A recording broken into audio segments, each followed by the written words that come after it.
دلچسپ بات یہ ہے کہ آئین معطل کر دیا گیا لیکن قومی اسمبلی فعال رہی۔ اس بار نہ صرف چیف جسٹس افتخار محمد چودھری بلکہ 50 سے زیادہ دیگر ججوں کو بھی نظر بند کر دیا گیا۔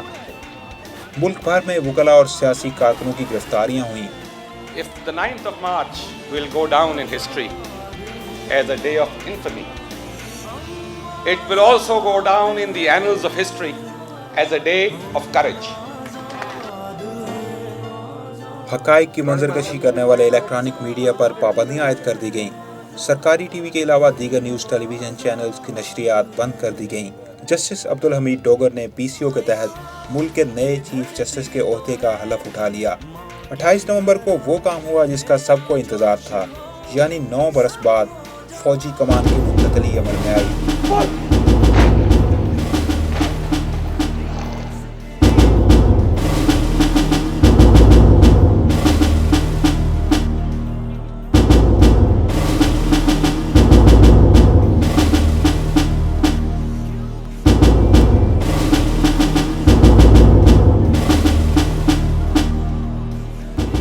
اور یوں صدر پرویز مشرف طاقت کے محور کو الوداع کہہ گئے۔ سعودی حکومت کی مداخلت پر نواز شریف 25 نومبر کو وطن واپس آ گئے۔ حالات بہتر ہونے کے بجائے امن و امان کی صورتحال مزید ابتر ہو گئی۔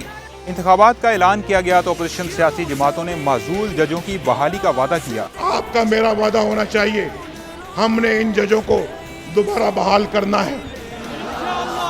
اور سنو، یہ ججوں کو اگر بحال نہ کیا تو پاکستان خطرے سے باہر نہیں نکل سکتا، میں آپ کو سچ کہتا ہوں۔ جوڈیشری کی آزادی ہم چاہتے ہیں، ہم سمجھتے ہیں کہ جوڈیشری کے ساتھ زیادتی ہوئی ہے۔ ہم نے چیف جسٹس کی رہائی کا بھی مطالبہ کیا ہے، باقی ججز کا بھی رہائی کا مطالبہ کیے ہیں اور وکلا کا بھی۔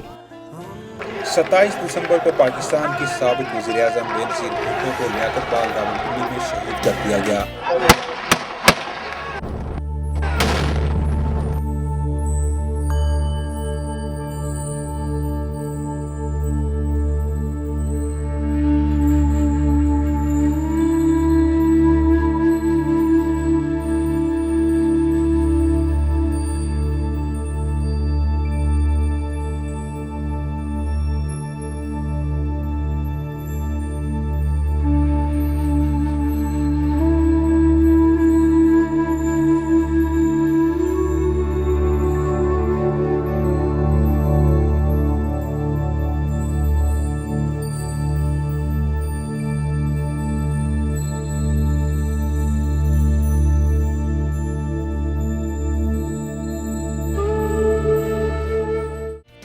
جنوری کو ہونے والے انتخابات عارضی طور پر ملتوی کر دیے گئے۔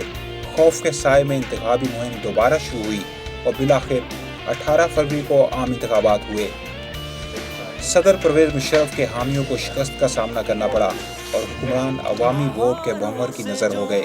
اعتداد احسن سمیت سینئر وکلاء کو رہائی ملی۔ پاکستان پیپلز پارٹی اور مسلم لیگ نون پر ججوں کی بحالی کا وعدہ پورا کرنے کے لیے دباؤ میں اضافہ ہوا۔ ہم نے ٹائم دیا ہے، پارلیمنٹ کو زیادہ ٹائم بھی نہیں دیں گے کیونکہ یہ چھوٹا سا مسئلہ ہے۔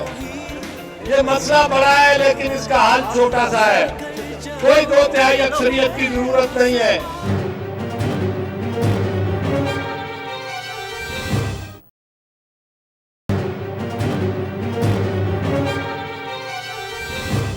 رات تاریخ ہے،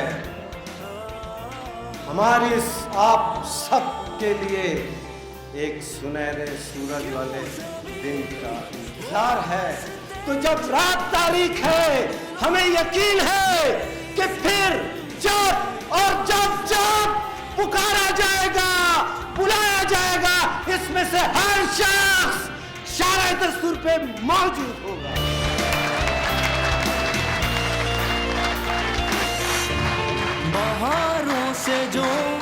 9 مارچ 2008 کو عدالتی بحران کا 1 سال مکمل ہونے پر ملک بھر کے وکلاء نے معزول ججوں سے اظہار یکجہتی کے لیے ہفتہ سیاہ منایا۔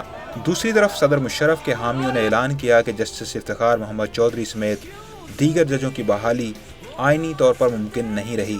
وکلاء نے اس عزم کا اعادہ کیا کہ جسٹس افتخار محمد چودھری اور دیگر ججوں کی بحالی کے سوا انہیں کوئی بات قبول نہ ہوگی۔ مزید یہ کہ جب تک تمام معزول ججوں کی غیر مشروط بحالی نہیں ہوتی ان کی تحریک جاری رہے گی، کیونکہ عدلیہ کی تحریک میں ان کا کوئی ذاتی مفاد نہیں بلکہ وہ ملک و قوم کے مفاد کی خاطر تحریک چلا رہے ہیں۔ پچھلے 1 سال سے جس طریقے سے آپ جیلوں میں گئے، قید کاٹی، معاشی طور پر سفر کیا، یہ اپنی جگہ ایک بہت بڑا کریڈیٹیبل بات ہے جس کے بغیر نہ کوئی تحریک کامیاب ہو سکتی ہے اور نہ ہی شاید لوگ لیڈر بن سکتے ہیں۔ وکلا تحریک میں سول سوسائٹی اور سیاسی جماعتوں کی بھرپور شمولیت کو بھی ملک میں آئین اور پارلیمنٹ کی بالادستی کی طرف مثبت قدم قرار دیا گیا اور اسے عدلیہ کی بحالی کے حوالے سے ابھی نہیں تو کبھی نہیں سے تشبیہ دی گئی۔ یہ حقیقت ہے کہ پاکستانی قوم نے آئینی اور سیاسی بیداری کا جو مظاہرہ 9 مارچ 2007 سے 9 مارچ 2008 تک کے سفر کے دوران کیا، اس کی مثال پاکستان کی 60 سالہ تاریخ میں نہیں ملتی۔ چیف جسٹس کی پہلی معزولی کے ٹھیک 1 سال بعد 9 مارچ 2008 کو تقریباً اسی وقت پاکستان پیپلز پارٹی اور مسلم لیگ نون کے درمیان حکومت سازی اور ججوں کی بحالی کے لیے اعلان مری پر دستخط کیے گئے۔ معاہدے کی روح سے پاکستان پیپلز پارٹی اور مسلم لیگ نون نے نئی وفاقی حکومت کی تشکیل کے 1 ماہ کے اندر پارلیمنٹ کی قرارداد کے ذریعے عدلیہ کو 2 نومبر 2007 کی حالت میں بحال کرنے کا اعلان کر دیا۔ آج ہی کا وہ دن تھا 9 مارچ کو یہ چیف جسٹس کے خلاف ایکشن ہوا اور آج ہی کے دن 9 مارچ کو جو ہے وہ اسی جوڈیشری کے بارے میں، اس کی ری اسٹیٹمنٹ کے بارے میں فیصلہ ہو رہا ہے۔ Mia Saab and myself both feel we are standing on the verge of making history. This was the great desire of Shaheed Mohtamma Benazir Bhutto Sahiba, and in her memory and in her honor. وکلا تنظیموں نے معاہدے کا خیر مقدم کرتے ہوئے ججوں کی بحالی کا کاؤنٹ ڈاؤن شروع کرنے کا اعلان کیا۔ وکلا رہنماؤں نے کہا کہ وہ ججوں کی بحالی کے لیے پارلیمنٹ کو پورا وقت دیں گے اور نئی پارلیمنٹ اور وکلا کے درمیان کسی قسم کا تصادم نہیں چاہیں گے۔ 24 مارچ کو یوسف رضا گیلانی قومی اسمبلی میں 264 ووٹ حاصل کر کے وزیر اعظم منتخب ہو گئے۔ یوسف رضا گیلانی نے پارلیمنٹ سے اپنے پہلے خطاب میں جسٹس افتخار محمد چودھری سمیت تمام نظر بند ججوں کی رہائی کا حکم صادر کیا۔ میں گرفتار شدہ اعلیٰ عدلیہ کے جج صاحبان کو فوری رہا کرنے کا حکم کروں گا۔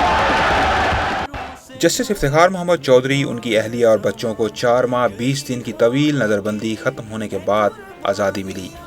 انہوں نے اپنے گھر کی بالکونی میں آ کر عدلیہ کی بحالی کی جدوجہد میں ساتھ دینے والوں کو خراج تحسین پیش کیا۔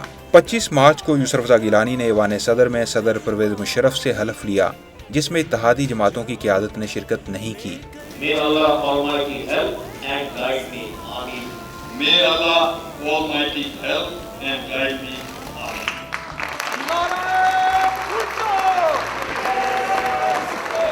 نئی حکومت ابھی مکمل طور پر قائم بھی نہیں ہو پائی تھی کہ امریکی نائب وزیر خارجہ جان نیگروپونٹے اپنے ساتھیوں کے ہمراہ اہم مشن پر پاکستان پہنچ گئے۔ انہوں نے صدر پرویز مشرف اور آرمی چیف اشفاق پرویز کیانی سے ملاقاتیں کی اور نواز شریف اور آصف زرداری سمیت تمام اہم سیاسی رہنماؤں پر بھی اثر انداز ہونے کی بھی کوشش کی۔ پاکستان کے اندرونی معاملات میں امریکی مداخلت کوئی ڈکی چھپی بات نہیں ہے، لیکن اس بار امریکی حکام کی پاکستان آمد کو معاہدہ مری سبوتاش کرنے کی کوشش قرار دیا گیا۔